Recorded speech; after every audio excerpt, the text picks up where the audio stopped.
The decision to go to Jamaica came with nerves, jokes, and a lot of reassurance.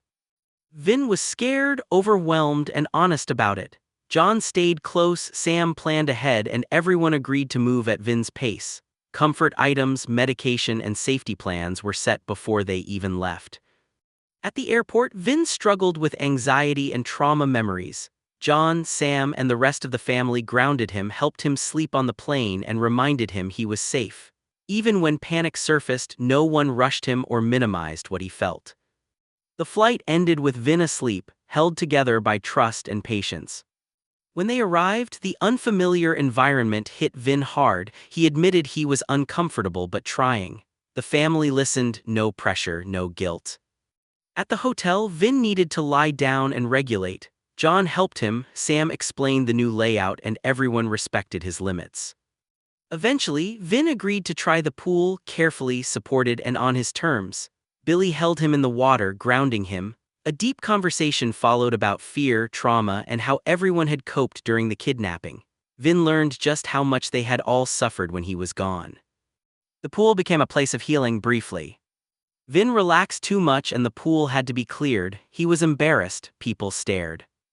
Before Vin could even react, his family shielded him physically and emotionally. Max snapped at someone staring. Sam de-escalated to avoid drawing attention. John handled logistics calmly. A lifeguard made an inappropriate comment, assuming Vin was someone else's problem. The family heard it. It hurt. They left the pool together. Billy confronted the lifeguards, words were exchanged, emotions exploded, security got involved. Hotel management stepped in and the dynamic shifted when it became clear that Mark Sr., a family friend and the hotel owner, was involved. The truth came out.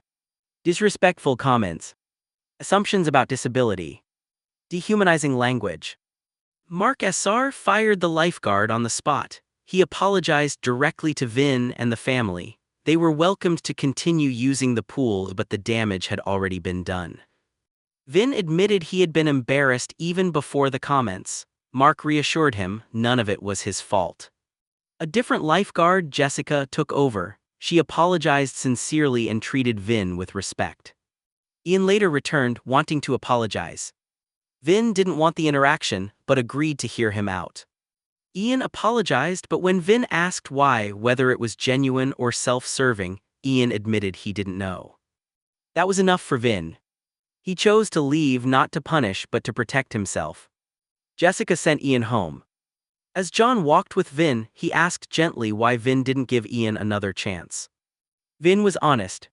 He said Ian might be a nice guy, but after everything Ben did, his guard was up. Trauma doesn't turn off just because someone says sorry.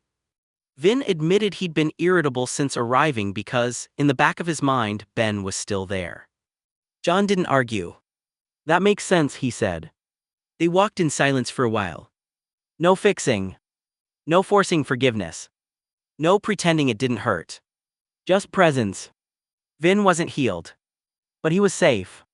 Believed. Protected. And surrounded by people who chose him every time.